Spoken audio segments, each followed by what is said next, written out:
여러분, 이번 시간은 우리 580쪽입니다. 580쪽에 보면 조선 전기의 성략적 통치 질서의 정비와 역사 뭐 이렇게 해가지고 이제 문화 파트 중에 법전이 먼저 나오죠. 페이지 580쪽. 자, 여기 보시면 법전이 나오는데 이 법전 중에서는 일단 뭐 어떻게 공부해야 되느냐 좀 암기가 필요해요. 요거는 맨 처음엔 조선 경국전이라 그래가지고 요거는 14세기 말 태조 때라는 걸 알아야 됩니다. 조선 경국전 경제문감 요 두 개는 묶어두세요. 정도전이 살아있을 때 완성한 거니까 조선 경국전. 그래서 보면은 내용이 주례를 모범으로 했다라고 되어 있죠. 주례라고 하는 거는 주나라 고대 중국에 주공이라고 하는 사람이 만든 국가 제도와 문물을 주례라고 그래요. 원래는 주관이라고도 하는데 이걸 주례라고 그래요. 주자 가례하고 다릅니다. 주자 가례는 남송 시기의 12세기에 주자가 만든 가정의례와 관련된 이 의례가 바로 주자 가례고 요거는 주례라고 하는 겁니다. 달라요. 그래서 육전 조직으로 되어 있다는 얘기죠. 경제문감, 여기서 경제는 이코노미가 아닙니다. 이 경제라고 하는 게 무슨 뜻이냐면 경국대전이라든가 이런 뭐 경세 이런 말은 다 경제 이런 거는 다 세상을 가지런하게 만든다. 경전에 나와 있는 이상적인 롤 모델을 토대로 해가지고 세상을 가지런하게 잘 다스린다. 이게 이제 경제라는 의미예요. 그래서 이제 경제문감 요걸 이제 조선 경국전이 맨 처음인데 요거를 보완한 것 요것이 이제 경제문감입니다. 정도전은 어차피 15세기에는 살아있는 사람이 아니죠. 14세기 말 1398년도 제1차 왕자의 난 때 죽은 사람이니까. 자, 그 다음에 원육전이라 그래서 요것도 경제육전이라고도 하는데 뭐 원육전 이렇게 부릅니다.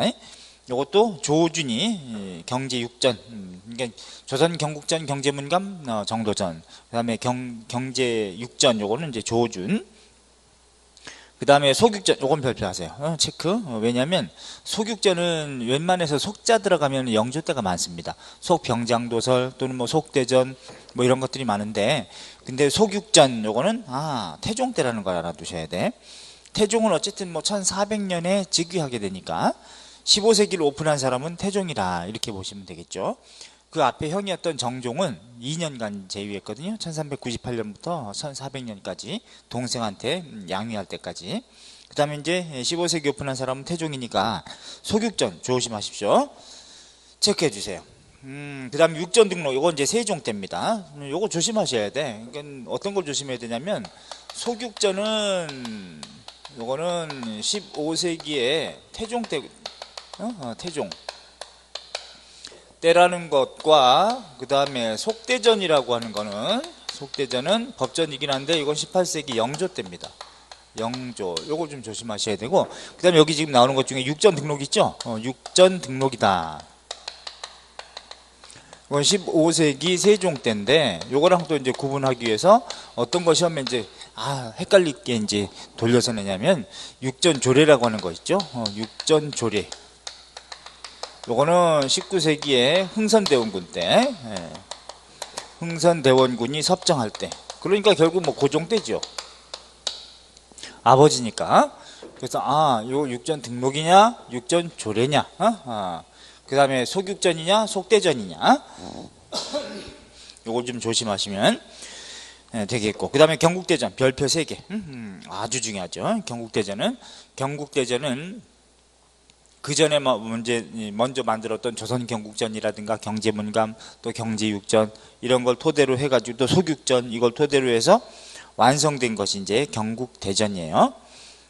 굉장히 중요하죠. 경국대전. 이 경국대전은 세조 때부터 시작해서 성종 때 완성된 조선 최고의 성문헌법, 국가통치기본법이 되는 게 경국대전이라고 하는 거, 성종 때 완성됐다는 걸 알아두셔야 돼. 그래서 경국대전 같은 경우는 워낙에 중요하니까 유교적 법치국가의 면모를 완성했다. 어느 시기든지 간에 고려 시기도 이제 성종 때 하면 뭔가 완성된 의미가 있잖아요.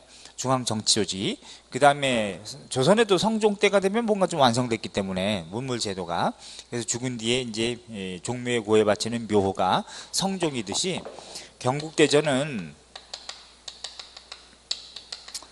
이거는 15세기에 당연히 세조 때부터 시작을 했습니다. 세조 때 시작해가지고 성종 때 완성된 거, 반포된 거예요. 중간에 예종 때도 이제 완성이 됐었어요. 근데 좀 불비한 게 있어가지고 더 수정해서 집어넣어서 성종 때 반포가 됐다. 그때 반포됐을 때 완성된 반포본을 우리가 을사대전이라고 그럽니다. 을사년에 반포했기 때문에 을사대전 이렇게도 부르거든요. 좀 깊이 들어가면.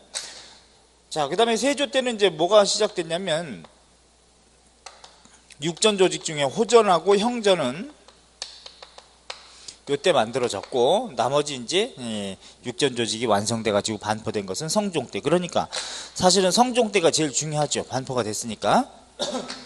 을사대전, 아마 을사대전이라는 말을 거의 들어본 적이 없을 건데 이렇게 돌려낼 수도 있습니다. 한 번도 들어본 적이 없으니까.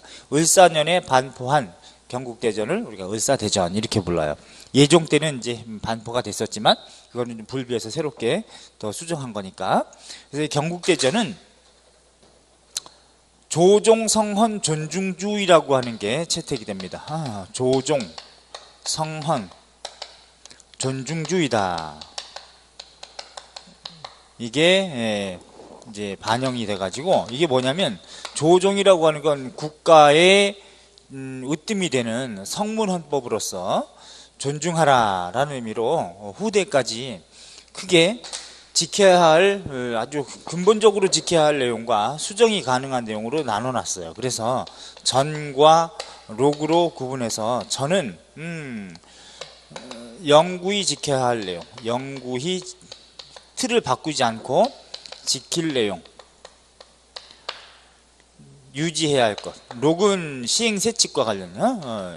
시대에 반영해서 변동이 가능한 거, 변동 가능. 그래서 이제 전과 록으로 구분하고, 전이 뭐 사전이라고 할 때처럼 그 전이 바로 이제 틀을 바꾸지 않고 영구히 지켜야 할 내용, 이걸 전에다가 놓고, 나머지는 이제 시행세칙 같은 경우는 이제 록으로 구분합니다. 그래서 조종, 성문 혹은 성헌, 존중주의, 성문헌법의 의미로 존중하라, 이런 의미가 반영이 됐다. 그래서 유교적 법치국가의 면모가 완성됐다, 이렇게 보시면 돼. 그런 다음에는 이제 우리 18세기 하면 속대전이라는 거 있죠. 체크, 영조. 아까 했어. 소육전하고 속대전하고 구분하라는 거. 영조 이렇게 때리시고요. 대전 통편하고 그 밑에 대전 회통도 또 조심하셔야 됩니다. 대전 통편은 정조고요. 대전 회통, 히읗 들어가죠? 히읗에다가 동그라미, 흥선대원군 때. 대전 회통 육전조례, 요거는 흥선대원군 때. 고종이 재위기간이긴 하지만 아버지가 섭정하던 때니까 이렇게 꼭 구분하십시오. 또 육전 등록하고 육전 조례하고 조심하시라는 거. 그 다음에 속자가 들어가는 것 중에 웬만해서는 뭐 속무언록이라든가 또는 뭐 속대전이라든가 속병장도설이라든가 뭐 이런 것들은 다 영조인데, 속육전은 요거는 태종대라는 걸 조심하십시오. 자, 그 다음에 581쪽에 보시면 윤리의례서가 있는데, 15세기 같은 경우에 효행록도 있지만 삼강행실도 요걸 별표하세요. 삼강행실도 세종 때입니다. 삼강이라고 하는 건 유교적으로 가장 으뜸이 될, 으뜸 강자예요. 으뜸이 될 덕목을 지키기 위해서 요걸 이제 그림으로도 그려서 보기 쉽게끔 하고, 내용을 그림으로 이제 함축해서 보여주는 겁니다. 그래서 이제 군의신강, 또 부의자강, 부의부강, 이 세 가지 강령, 강목, 요걸 실천하기 위해서 삼강행실도를 퍼뜨렸는데, 세종 때라는 걸 아시는데, 이 세종 때 이게 퍼진 이유가 또 있습니다. 그 당시에 아주 간악하게 할머니를 살인하는, 토막살인하는 그런 일이 이제 벌어졌기 때문에 이거 이래서 되겠느냐 해가지고 이제 세종이 윤리서를 퍼뜨리거든요. 보급합니다. 이게 삼강행실도예요. 조심하실 게, 또 삼강행실도는 세종 때인데 16세기에 또 이륜행실도라고 있는데 이건 중종 때가 있고, 오륜행실도는 정조 때, 오륜행실도가 또 간행됩니다. 그래서 일단 삼강행실도 별표하시고요. 세조 때 오륜역은 통과하십시오. 그 다음에 윤리서 중에서 또 이제 동몽수지는 사실은 주자가 동몽, 꼬맹이, 우매한 꼬맹이가 닦아서 깨달아야 할 것, 이게 동몽수지입니다.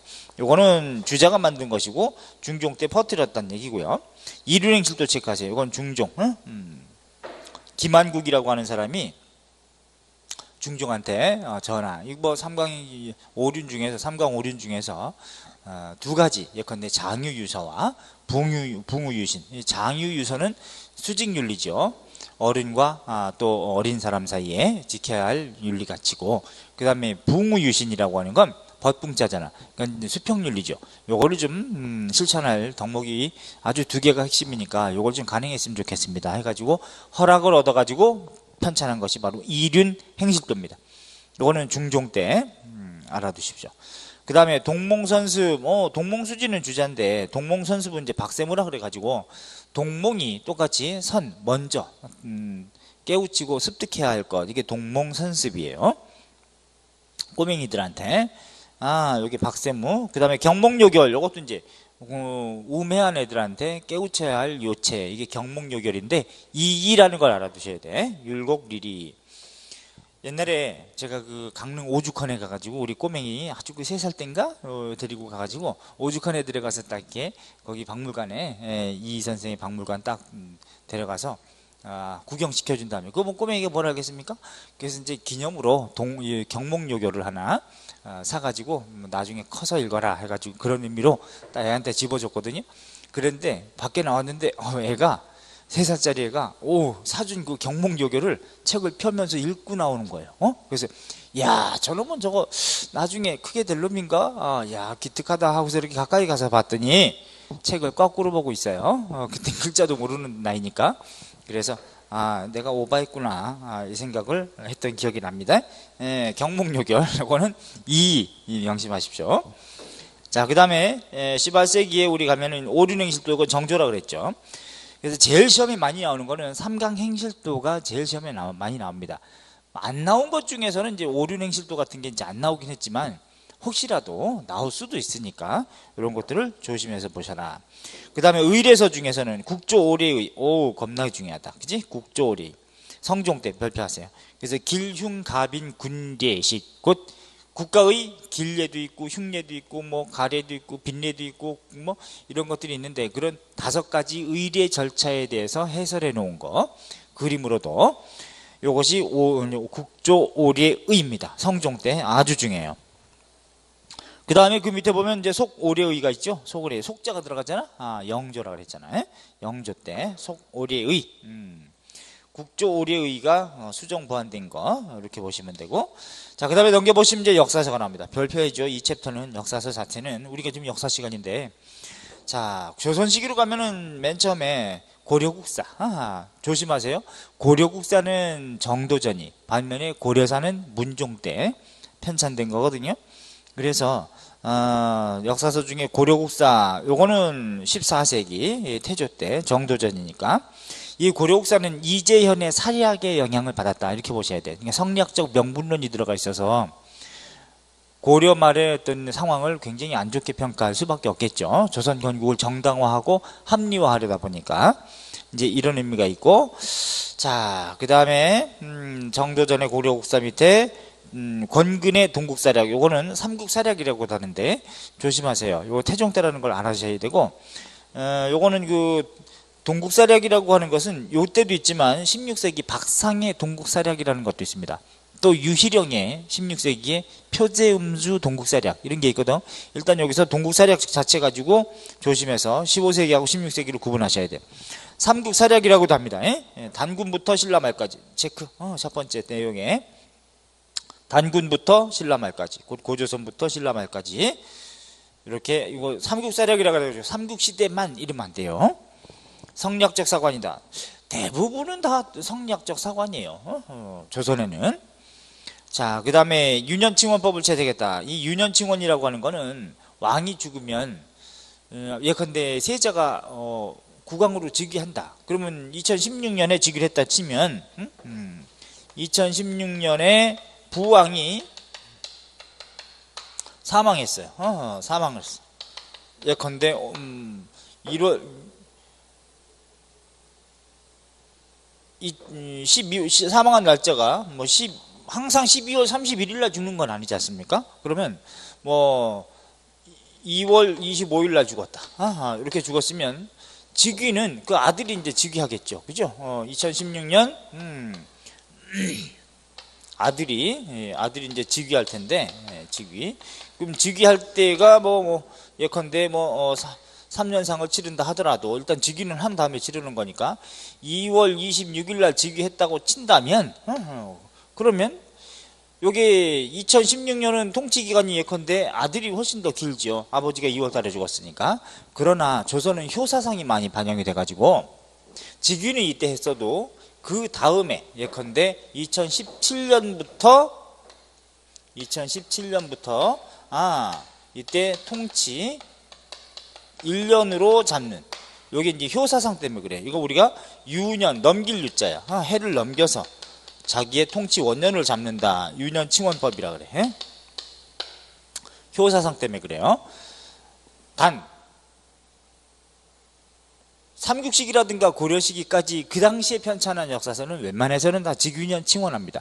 사실은 직유년 칭원하는 게 좋긴 하겠죠. 근데 효사상 때문에 그런 것이고, 아닌 경우도 있습니다. 조선시기에 편찬했다 하더라도 직유년 칭원하는 경우가 있거든요. 예컨대 태조 같은 경우는 당연히 건국했으니까 건국 시조는 직유년 칭원합니다. 왜?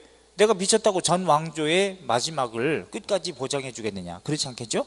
잘못했으니까 내가 즉위했으니까 이제 그 직위년부터 이제 통치 1년으로 잡는 직위년 칭원한다. 건국 시조는. 그 다음에 급격하게 왕조가 교체되는 경우, 이런 경우는 세조 같은 경우라든가 이런 경우 이제 그렇고, 그 다음에 또 반정이 일어나는 경우도 그렇겠죠. 반정, 인조 반정이라든가 중종 반정이나 인조 반정 같은 경우는 다 직위년 칭원합니다. 그래야 자기네가 반정의 명분이 있었지, 그지? 그 다음에 이제 한 번 더 있는 게 1907년도 쪽발이에 의해서 강제로 고종이 강퇴당하고 순종이 즉위됐는데, 그때도 일제가 자기네들의 명분을 강화하기 위해서 이건 타당한 것이었다, 이런 걸 이제 강조하기 위해서 직위년 칭원하게 되는 그런 예가 있긴 하지만 웬만해서는 이제 유년 칭원한다. 그러니까 통치 다음해부터, 즉위 다음해부터 통치 기간을 1년으로 잡는 걸 유년 칭원법이라 그래요. 자, 그럼 여기서 이제 삼국사략은 요 두 가지 이렇게 좀 봐주시고요. 자, 그리고 저 밑에 고려사 있죠. 고려사하고 고려사 전료 시험에 잘 나옵니다. 고려사는 기전체입니다. 고려사 전료는 자 무슨 전료라든가 책 이름이 또는 실록이라든가 무슨 통감 이런 명칭이 들어가지 않습니까? 그럼 모두 편년체예요. 편년체는 연대순으로 편찬한 거. 실록이 모년 모월 모일 모시에 영의정 정시용이 아뢰기를 이런 식으로 날짜별로 되어 있다는 것은 다 편년체인 걸 알죠? 실록이 그렇다. 전료라고 하는 것은 어떤 책을 요약한 개념이지만 고려사를 요약한 것이 고려사 전료가 아닙니다. 의외로. 예컨대 고려사에서 빠진 부분이죠. 이런 부분을 보완해서 따로 기록한 것을 고려사 전료라고 해서 이제 다른 체제로 보완했을 뿐이지 그것을 요약한 게 아니다. 그래서 보완 관계입니다. 그 다음에 동국통감이라든가 이런 것들은 다 편년체 사서입니다. 이거 좀 조심하십시오. 이렇게 알아두시되 고려사는 기전체다. 당연히 여기에는 문종 때 문종 1년하고 문종 2년에 각각 고려사와 고려사 전료가 편찬되는데 다 성략적 명분론이 들어가 있고, 고려시대 역사죠. 유년칭원을 채택을 하고, 그 다음에 그러니까 고려시대 역사라 하더라도 조선시기에 편찬한 책들 같은 경우는 유년칭원하는 경향이 있다. 이건 원칙의 문제인 거죠. 자, 그 다음에 요거는 밑에서 세 번째 성략적 사관이 반영이 많이 돼 있고, 그 다음에 요거는 고려 말의 입장을 굉장히 좀 안 좋게, 그러니까 두 번째, 위에서 두 번째 있죠. 고려 말의 상황을 굉장히 안 좋게 평가하고, 그래야만 조선 건국이 정당화되다 보니까, 그래서 우왕과 창왕의 재위기간을, 요 재위기를 열전으로 이렇게 격화시켰어요. 세가편도 아니고 열전으로 좀 격화시켰다. 그래서 요거는 조선 건국의 정당성이 많이 반영돼. 그러니까 두 번째 지금 제가 말씀드린 거 내용에 요건 별표해 놓으세요. 그 다음에 고려사 전록, 요 문종 2년 때인데 편년체라는 거, 요거는 첫 번째 거 특히 알아두십시오.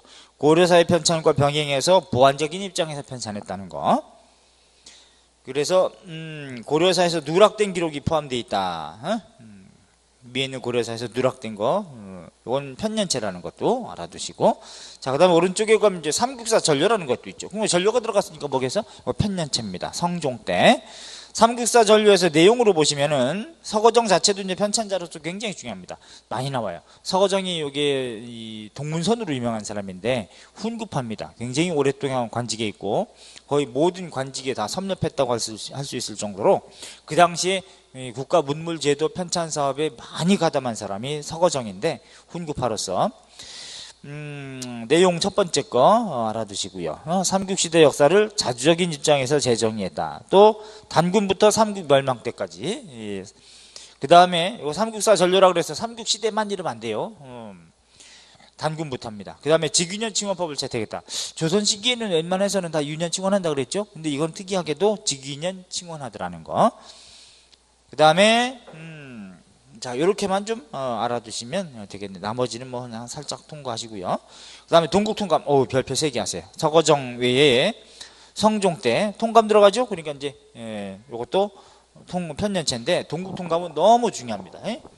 이 동국통감은, 동국통감이다. 요거는 15세기에 성종 때, 편찬 대표가 누구냐면은 책임자가 서거정이라 그랬죠. 서거정. 근데 서거정은 훈구파라 그랬습니다. 훈구파고 그래서 훈구파의 입장과 국왕의 입장과 이걸 뭐 다 반영해 가지고 국왕이잖아. 그래서 사론을 썼거든. 근데 성종은 누구랑 친하냐면은 살인파랑 친합니다. 그죠? 살인파를 많이 등용했잖아. 그래서 야, 니네만 사론 쓰지 말고 살인파 입장도 반영하라 해가지고 가장 풍부한 사론이 많이 들어가 있어요. 그래서 이제 살인파 입장도 반영이 된 관찬사서의 완성본의 의미를 띠고 있다. 그래서 국왕의 입장의 사론과 훈구파 입장의 사론과 살인파 입장의 사론이 모두 반영된 가장 풍부한 사론이 들어가 있을 뿐만 아니라 그래서 당시의 사회 세력, 이 세 입장이 모두 반영된 그런 사서에 보니까 단군을 민족의 시조로 설정했다는 거. 민족의 시조로 설정했다는 점. 설정한 의의가 있어서 관찬사서의 완성본의 의미를 띈다라고 평가해요. 관찬사서의 완성본이다. 이렇게 평가해요. 여기에 단군을 민족의 시조로 설정했다는 점, 이게 굉장히 중요하다는 의미가 되는 거예요. 동국통감 제일 중요합니다. 알았죠? 동국통감 너무 중요하다. 별표 3개. 국가적으로 국가에서 편찬한 관찬사서의 완성본인데, 그런데 단군을 민족의 시조로 설정한 의의는 있지만 외기에 편제를 했다는 점이 좀 한계입니다. 외기에 실었다는 얘기예요. 편제. 이것 때문에 신채호 선생이 비판합니다. 그래서 신채호 선생은 최악의 사서다라고 평가했어요. 최악의 사서다. 왜? 이렇게 의미가 있고 영향력이 큰 역사책인데 거기에 왜 단군을 외기 따로 부록편에다가 편제를 하느냐 이 말이죠. 본문에다가 딱 본론에다가 넣어야지. 그래서 신채호 선생이 이걸 비판했다는 점, 비판적으로 봤다는 점. 요거까지 알면 가장 깊게 들어간다 이렇게 보시면 돼. 동국통감 이렇게 보세요.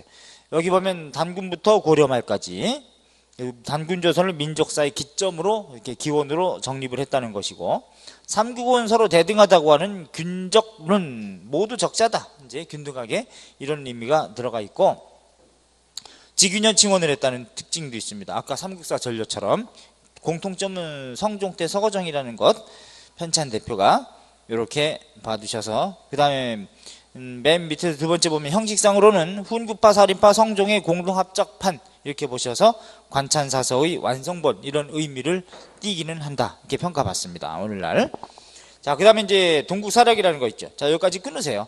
이 동국통감까지 끊으면 이거 15세기라고 한다면 아까 14세기에는 뭐 정도전에 고려국사 하나 딱 끊고, 그 다음에 여기 이제 동국사략부터는 16세기가 되니까 박상의 동국사략. 아까 권근의 동국사략도 있다고 그랬죠. 태종 때. 그건 삼국사략이라고 한다면 이거는 박상의 동국사략. 이거는 중종 때입니다. 편년체고요. 동국통감 바로 앞에 했던 동국통감을 압축한 것. 이것도 단군부터 고려 말까지. 그러나 신라를 좀 더 중요하게 봤다는 점, 이런 의미가 좀 있다, 이렇게 잡아두시고. 16세기 그 다음에 유희령의 표제음주 동국사략, 이것도 이제 중종 때를 물어보는 재료로 단군부터 고려 말까지 체크. 자, 그 다음에 네 번째, 고구려를 삼국의 첫머리에 서술해서 권근이나 박상의 동국사략과는 좀 다른 역사관을 보여준다. 고구려를 조금 더 강조했구나, 이렇게 봐두시고. 가야사를 다뤄가지고 사국 후의 어떤 시대인식을 표현했다. 그래서 삼국시기라고 우리가 통상 부르지만 삼국시기였던 기간은 딱 100년 정도밖에 되지 않는다. 왜? 가야가 망한 것이, 최종적으로 대가야가 망한 것이 562년입니다. 그런 다음에 신라가 고구려, 백제가 망하고 고구려가 망하고, 그 다음에 신라가 나당 전쟁에서 승리한 것이 676년이니까 한 100년 정도밖에 되지 않거든요. 하기 때문에, 그러면 그 전에는 몇 국시기였느냐? 4국시기였고, 사실은 5세기 말에 부여가 망하니까 그러면 5국시기 정도가 돼야 되지 않느냐, 이제 이렇게 보는 것이 타당하죠. 자, 그런데 여기서 4국시대의 인식을 표현했다는 점, 표제음주 동국사략에서 좀 알아두세요. 자, 이거 지금 몇 세기라고? 16세기. 일단 넘겨보시면, 뭐 동몽선습은 여기서 지금 나와야 할 건 아니고 아까 했었습니다. 윤리의례서로. 그 다음에 기자실기, 밑에 기자실기 있죠. 이 체크하세요. 기자실기. 이거는 이 똑똑한 현인 이조차도 기자를 좀 정통으로 봤다는 점. 기자는 사실은 누구냐면, 요즘 우리 남한학계에서는 인정하지 않는데, 사실 12세기, 기원전 12세기에 실제로 존재했던 사람이긴 하죠. 인명인데, 이거는 우리는 사실은 인명이 아니라 어떤 왕호의 의미다, 뭐 이렇게 좀 해석을 하고. 근데 중국에서는 주나라, 이 하은주가 있잖아요. 하나라, 은이 사실은 상이지, 상나라. 상나라가 나중에 찌굴탱이 됐을 때 이제 마지막이 은이라고 불렀으니까 주, 이렇게 가는데, 은나라의 주왕이 굉장히 폭정이 심했습니다. 그래서 은나라 주왕한테 개겼던 사람이 누구냐면 기자야, 기자.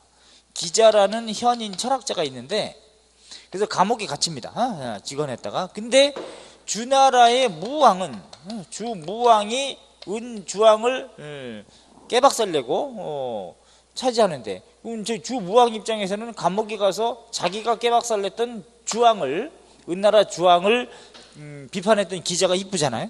그러니까 무왕이 그런다고, 야 기자, 너 내 밑에 와서 충성하면 내가 제후로 봉해주고 할 테니까 내 밑에 와서 그 능력을 써라. 그랬더니 닥치세요 해가지고 안 가. 그래서 기자가 이제 동쪽으로 갔다라고 되어 있습니다. 동쪽 조선으로 갔다, 이렇게 됐거든. 근데 이제 중국에서는 뭐라고 하냐면, 주나라 무왕이 기자를 제후로 삼아서 동쪽 조선에 보내가지고 조선을 통치하게끔 했다, 이렇게 이제 각색이 되어 있는데, 그것도 이제 개뻥인 것 같고.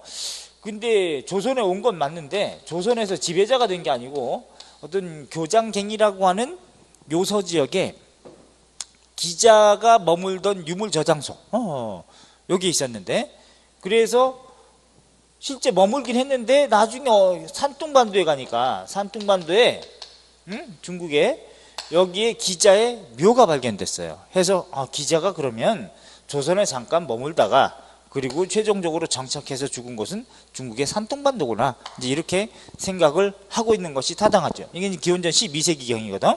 그래서 기자를 아예 무시할 수도 없는 부분이고, 근데 기자를 이렇게 해서 이제 중국의 역사서에 의하면 주나라 무왕이 기자를 조선에 보내서 교화시켰고, 유교적으로 덕목을 교화시키고 통치하겠다, 이제 이런 것이 각색된 것을 정통으로 받아들인 것이 바로 이제 16세기 살인파거든. 그러니까 살인파로서 이도 기자를 그렇게 봤던 거죠. 그 위에 있는 기자지도 마찬가지고.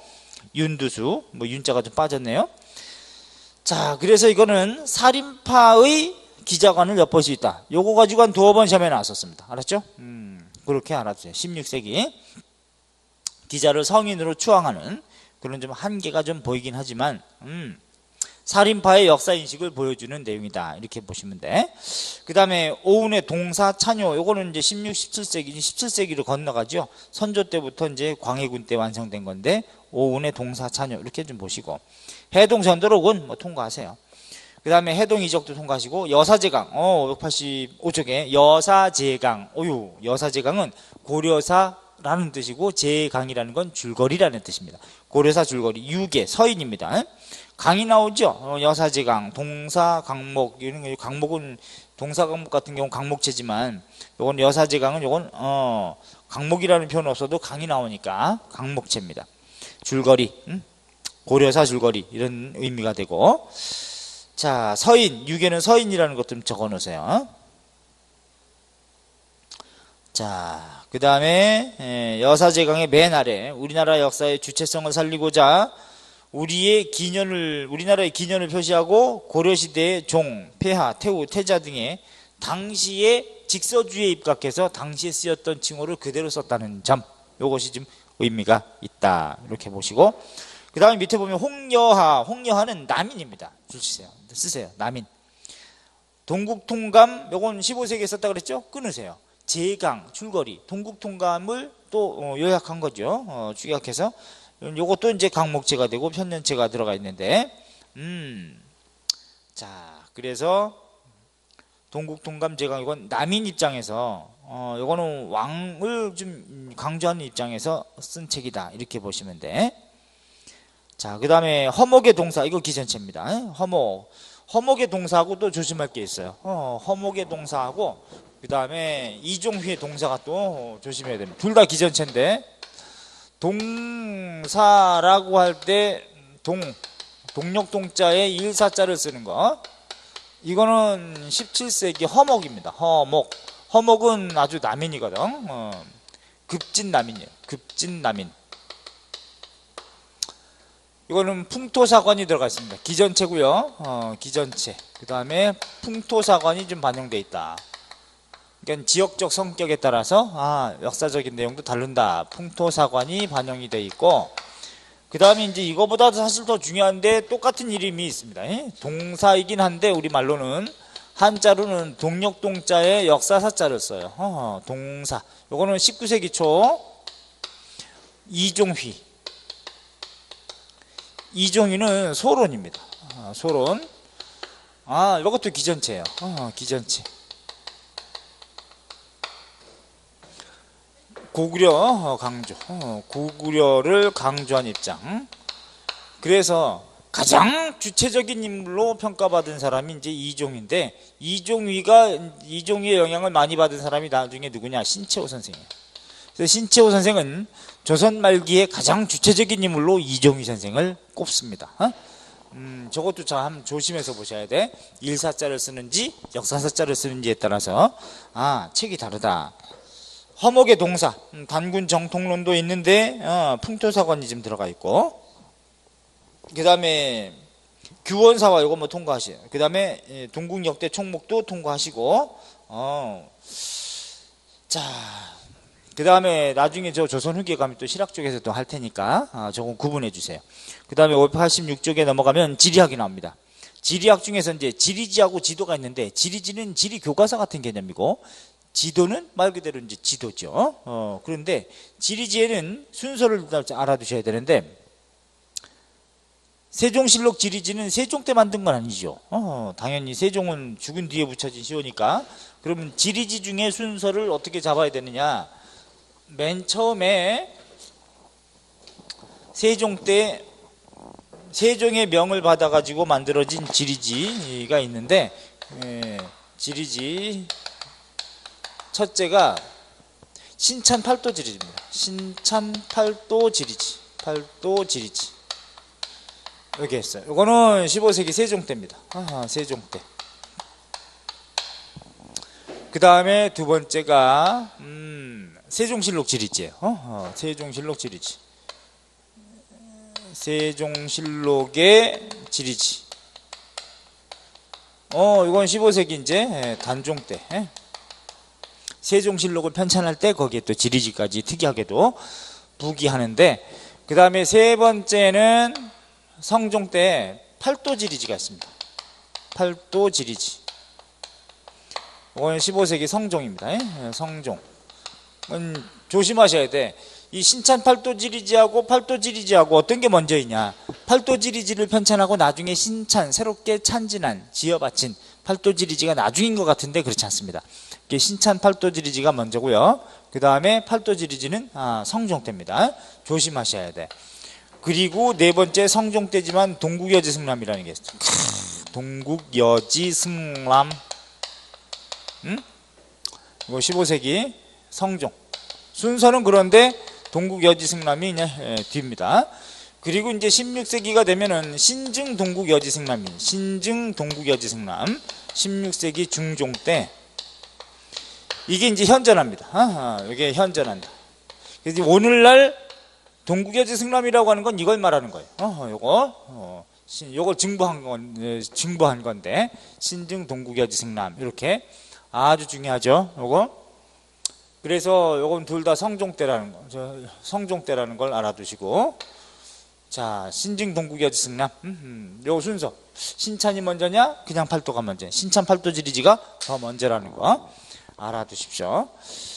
자, 그런 다음에 이제 세종실록에도 이제 지리지가 있다는 얘기죠. 그리고 동국여지승람 별표하세요. 동국여지승람 성종 때. 그리고 이걸 증보한 거 밑으로 살펴하세요. 586쪽에. 신증 동국여지승람, 이건 중종 때 조선 전계 대표적인 관찬지리사입니다. 정부에서 편찬한 지리책이란 얘기죠. 자, 그래서 성종 때 편찬한 동국여지승람을 증보한 것 이런 의미가 있고, 백과사전적 성격으로 서술을 해놓았다. 그 다음에 지도를 보시면은 호늘강리도 이건 동양 최고의 세계지입니다. 동양 최고의 세계지도, 호늘강리 역대국도 지도를 줄여서 호늘강리도라고 하는데 태종 때리셔야 돼. 태종, 김사형, 이회 등이 중심이 돼가지고 여기 두 번째 내용도 알아야 됩니다. 아시아, 유럽, 아프리카를 포함하고 있는 세계지도인데 원나라 지도의 참고를 통해서, 그런데 동양 최고의 세계지도 필사본만 남아 있습니다. 이건 지금 현재 일본에 있습니다. 일본에만 있는데 단 아메리카 대륙은 나와 있지 않다. 당연히 이건 15세기 초기이기 때문에 아메리카가 전해질 리가 없죠, 조선에. 그래서 요거는 아메리카는 없다. 단 아프리카, 유럽, 아시아 대륙은 여기에 소개가 되어 있다는 거. 오른쪽에 보시면은 587쪽에 뭐가 보입니까? 호늘강리 역대국도지도 보이죠, 그죠? 여기 보면 팔도도도 이때 만들어졌다는 걸 확인할 수 있어요. 만주 지역에 대한 관심도 좀 보이고, 우리 한반도에 대한 지형이 보이죠? 그래서 이제 왼쪽으로 다시 와가지고 팔도도, 이것도 2회가 태종 때. 자, 우리 책엔 이렇게 제대로 돼 있는데 기출문제도 잘못 낸 적이 있습니다. 어떻게 냈냐면 기출문제에도 세종 때 최초로 팔도도를 제작했다, 처음으로 뭐 이렇게 나왔는데 이게 잘못됐거든요. 오류입니다. 그래서 이제 수정이 됐죠. 태종 때 팔도도가 처음 있었어요. 자, 그 다음에 동국지도. 요것도 조심해야 돼. 또 아유, 이렇게 조심할 게 많니? 동국지도도 15세기에 동국지도가 있습니다. 동국지도. 18세기에 동국지도가 있어요. 똑같은 이름인데 동국지도. 그럼 15세기의 동국지도는 양성지라고 하는 사람이 제작한 겁니다. 양성지가. 그럼 어느 왕때냐? 세조 때예요. 세조. 그럼 이것의 특징이 뭐냐? 과학기구를 이용한 최초의 실측지도라는 거. 과학기구를 이용한 최초의 실측지도다. 실측지도. 요걸 알아두셔야 돼. 여기서 과학기구라는 건 뭐냐면 인지의라든가 규형이라고 하는 토지 측량하는 거, 요걸 이용했다. 그 다음에 18세기에 이제 동국지도는 정상기라는 사람이 제작한 건데, 이거는 영조 때입니다. 영조 때. 이거는 어떤 의미가 있냐? 백리척을 사용한 최초의 축척 지도라는 거. 백리척을 사용한 최초의 축척 지도. 이렇게 잡으셔야 돼. 그러니까 자 하나의 거리를 백리로 세팅해 가지고 축척했다는 얘기죠. 요 굉장히 또 헷갈리니까 같은 이름으로 헷갈린 것들이 되게 많죠. 조심해서 보셔야 됩니다. 자, 세조 때 양성지의 동국지도 주로 요거는 이제 과학기구를 이용한 최초의 축척지도라는 걸 명심해서 좀 과학기구 좀 하나 적어 놓으세요. 자, 그 다음에 18세기의 정상기의 동국지도는 따로 적어 놓으셔서 이렇게 꼭 비교가 돼야 됩니다. 오른쪽에 보시면은 587쪽에 혼일강리도 태종 때 때리라고 그랬어요. 그 다음에 조선 방역지도 요거는 16세기 명종 때리십시오. 16세기 명종이라고 적어 놓으세요. 조선 방역지도 각 지방의 군현을 색으로 채색을 했다는 게 특징입니다. 적어 놓으세요. 각 지방별 군현을 색으로 표시. 그러니까 모양 자체는 팔도도하고 너무나 비슷하죠. 혼일강리도에 붙어있는 한반도 지도인 팔도도와 너무나 비슷한데 군현을 색으로 구분해 놨다는 거. 여기 이제 흑백이긴 하지만 이렇게 해서 자, 이런 내용을 보셨고 지리학까지. 그 다음에 4번에 보니까 이제 불교가 나오죠. 조선은 거의 유교주의를 강조했던 유교국가라고 해도 될 수 있으니까 불교에 대해서는 억불 정책이죠. 그런 전제 하에 본다면 불교는 초기에 태조 때 도첩제를 실시했다. 조선은 기본적으로 숭유억불이라는 걸 생각을 해두시되 유교를 숭상하는 국가고 불교는 억압했는데 태조 때는 도첩제를 실시했다. 이건 도첩이라고 하는 것은 승려가 될 수 있으려면 승첩을, 곧 도첩이라고 하는 게 승첩입니다. 승려 신분증명서인데 요걸 발급받아야만 승려가 될 수 있다는 점이죠. 합법적으로 완전히 불교를 다 없애기는 좀 곤란했던 것이고, 자, 이건 숭유억불의 내용이다 라고 보셔야 돼. 도첩제 실시는. 왜냐하면 조선은 유교국가지만 고려는 불교국가의 면모를 보인다 그랬죠. 전 국민의 3분의 1이 승려였습니다. 고려 시기에. 하기 때문에 재정도 좀 어려웠던 것이고, 자, 태종 때는 사원을 정리한다는 뜻인데 242사만 남겨놓고 다 없애더라. 그러면 사원이 가지고 있던 노비라든가 토지 다 몰수했다는 얘기죠. 그 다음에 세종 때는 36본찰제라 그래. 교종 18사와 선종 18사, 곧 대표적으로 18개의 사찰만 남겨놓고 다 없애는 조치. 단 세종 때는 왕실 내에서 그래도 나름대로 개인적으로는 불교에 대해서 관대한 정책을 써서 궁궐 안에 내불당도 설치하고 그랬습니다. 또 안 그러면 세조 때도 마찬가지죠. 그러니까 수양대군이 세조가 되지 않습니까? 수양대군은 아버지 세종이 살아있을 때 뭘 지어요? 석가모니에 대한 일대기를 짓습니다. 이게 바로 석보상절이라는 거죠. 이걸 토대로 해가지고 나중에 세종 때 세종이 월인 천강지곡을 지었는데, 이 세조가 즉위한 다음에 월인 천강지곡과 자기가 지은 석보상절 요걸 합쳐가지고 월인석보라고 해서 간행을 하는 거죠. 자, 세종 때, 그 다음에 성종 때는 뭐 유교주의가 이제 자리 잡고 법치적으로도 자리 잡으니까, 더군다나 성종은 살인파를 많이 등용하다 보니까 살인파들은 전하 도교 행사인 소격서도 혁파하고 불교 행사도 억압하자 라고 그래가지고 성종 때 굉장히 좀 많이 억압이 된다. 그래서 도첩제를 폐지하는 단계까지 이른다. 도첩제 폐지는 아예 승려가 될 수 있는 승첩을 발급하지 않는다는 거죠.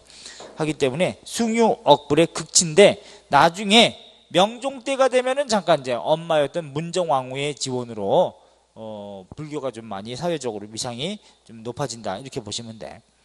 그래서 이제 밑에 보면은 억불 정책이 기본이지만 나름대로 좀 불교를 보호하는 왕도 있었다. 세종 때 궁궐 안에 내불당을 설치하고, 그래서 이제 신하들한테 많이 좀 까임을 당했지만, 세조 원각사 10층 석탑, 세조 때 별표하세요. 원각사 10층 석탑 건립하고, 요거는 화강암으로 되어 있습니다. 이건 고려 말에 어떤 석탑에서 영향을 받은 거? 경천사 10층 석탑에서 영향을 받은 거. 그 경천사 10층 석탑은 대리석이라고 그랬습니다. 이건 화강암이에요. 그 다음에 간경도감을 설치해가지고 불경을 간행하기 위한 기구 관청이라는 뜻이에요. 도감은 한글로 불경을 간행해서 보급하기도 했다. 이렇게 좀 알아두시되, 세조입니다. 체크. 그 다음에 명종 때는 엄마였던 문정왕후의 후원으로 이제는 불교가 좀 많이 강화돼서 승과도 부활하고, 그 다음에 허응당 보호를 중용해서 병조판서로까지도 제수하고, 이런 영향 때문에 나중에 선조 때 임진왜란 때 의승병들이 이제 많았던 겁니다. 의승군이죠. 뭐 서산대사라든가 사명대사라든가 영규대사라든가 이런 사람들이 크게 좀 두각을 나타내더라는 얘기가 되겠네. 오케이, 넘겨보시기 바랍니다. 그 다음 이제 과학기술학이 나오는데 이건 어떻게 공부할 것이냐. 과학기술학은 이렇게 보셔야 돼. 자, 이 웬만해서는 이제 시기 문제가 굉장히 중요한데, 천상열차 분야 지도 굉장히 중요해. 별표 하세요. 천상, 하늘의 모양을, 별자리를, 열차는 차례대로 나열해서 분야별로 동서남북 별자리를 그린 그림, 요게 천상열차 분야 지도인데요. 요거는 태조 때, 안면 태조 때를 다 알아주세요. 천문도입니다. 현존하고 있는 천문도죠. 굉장히 중요하네. 현존 천문도로. 이거는 우리나라 천문 역사의 전통으로 보면은 고조선 때 우리 얘기했었지 않습니까? 고조선 때 고조선의 고인돌 상판에는 고인돌 상판 여기에 별자리가 홈으로 조각이 돼 있다. 홈으로 뭐 새겨져 있고, 그 다음에 한 200여 개가 발견됐어요. 요런 전통 때문에 삼국시기에 오더라도요, 고구려도 있고, 그치? 예, 고구려도 예컨대 고분벽화에 보니까 고분벽화에 별자리 천문도가 겁나게 많아요. 그 다음에 백제 같은 경우도 일관부가 있었습니다. 일관부, 하늘을 관찰하는 부서라는 뜻이죠. 신라 같은 경우도 뭐 첨성대도 있고, 그지? 예, 첨성대, 누각전, 뭐 이런 것들이 이제 있었어요. 그 다음에 이제 고려 시기에도 이제 많죠. 고려 시기에도 예컨대 고분벽화에 여기에 별자리, 여기는 별자리가 있어요. 별자리 고분벽화가 있고, 그 다음에 뭐 사천대라든가 사천대, 태사국이라든가 첨성대라든가 고려시기에도 이런 게 있었고, 그런데 이 고구려의 천문도도 있었다 그럽니다. 별자리 고분벽화도 있지만 플러스 천문도가 있었는데, 나당연합군으로 왔던 소정방이 아니 이 하늘 현상 천문은 이 우주의 정보를 담고 있는 것으로 어떻게 시간이 변하고 이런 것이 시와 새 이런 걸 파악할 수 있는 천문 현상을 천자만이 알 수 있는데 어찌 제후국이라고 할 수 있는 고구려가 이런 걸 가지고 있느냐, 천문을 해가지고 그 석각천문도를 대동강물에 빠뜨렸다 그럽니다. 일설에 의하면. 근데 그것이 탁본한 것이 남아 있었는데, 이게 어떻게 조선으로 이어져 가지고 권근이라는 학자한테 그 어떤 노인이 전해줘 가지고 이걸 태조 이성계한테 갖다 바쳐요. 그랬더니 이성계가 깜짝 놀라고, 아니 이런 귀한 것이 남아 있었더냐.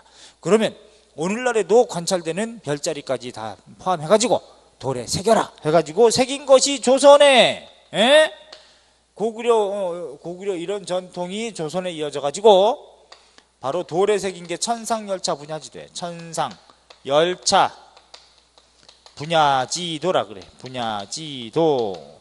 요거는 14세기 태조 때라는 걸 명심하시기 바랍니다. 태조. 현존합니다.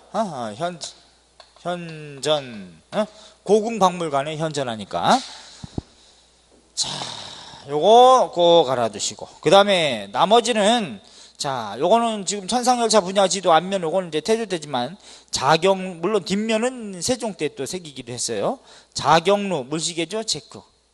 간의대 일성정시의 시계고, 간의대는 천문관측기구고, 규표 앙불고는 이거 해시계죠.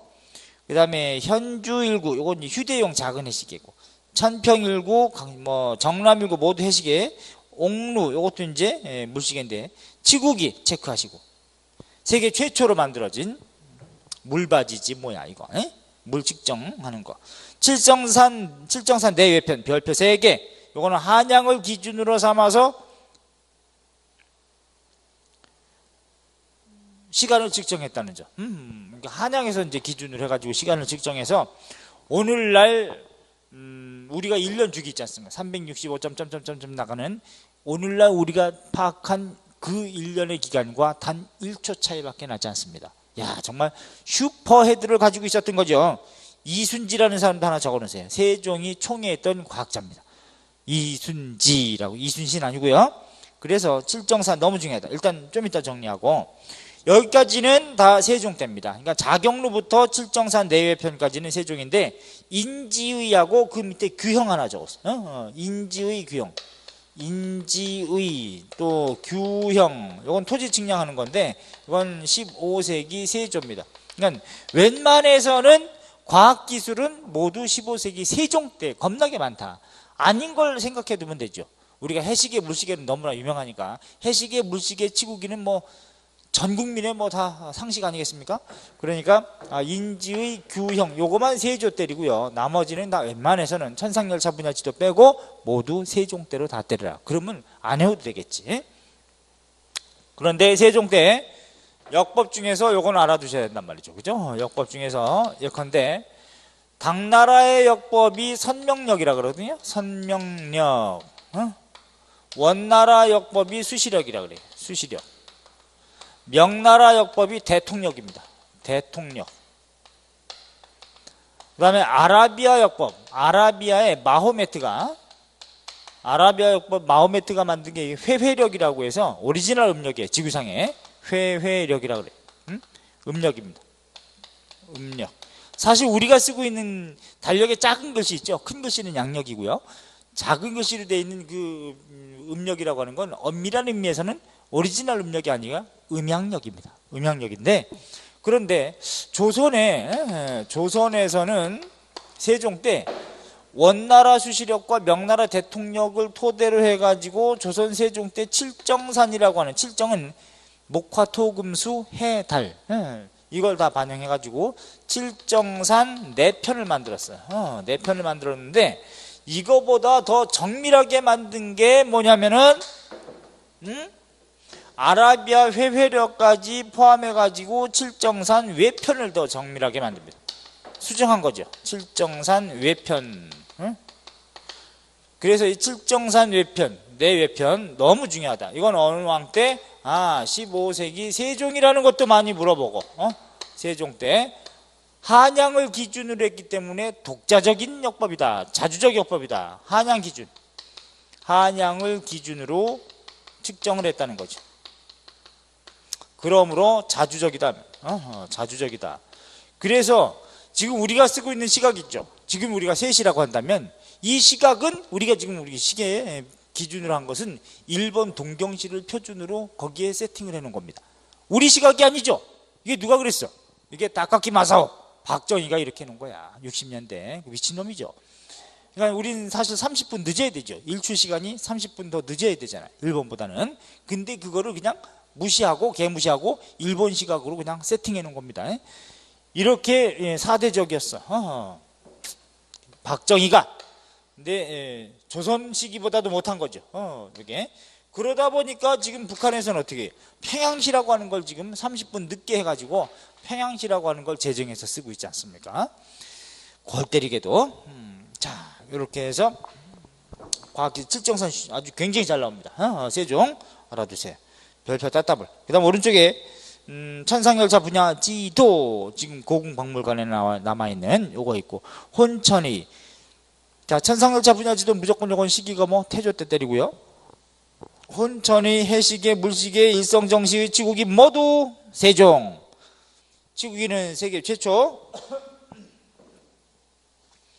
그 다음 넘겨보시면 이제 건축 공예 이런 게 좀 보이는데, 건축 공예 쪽에서는 건축은 뭐 간단한 게 있죠. 자, 이거는 건축 공예 잠깐 쉬었다 가도록 하겠습니다.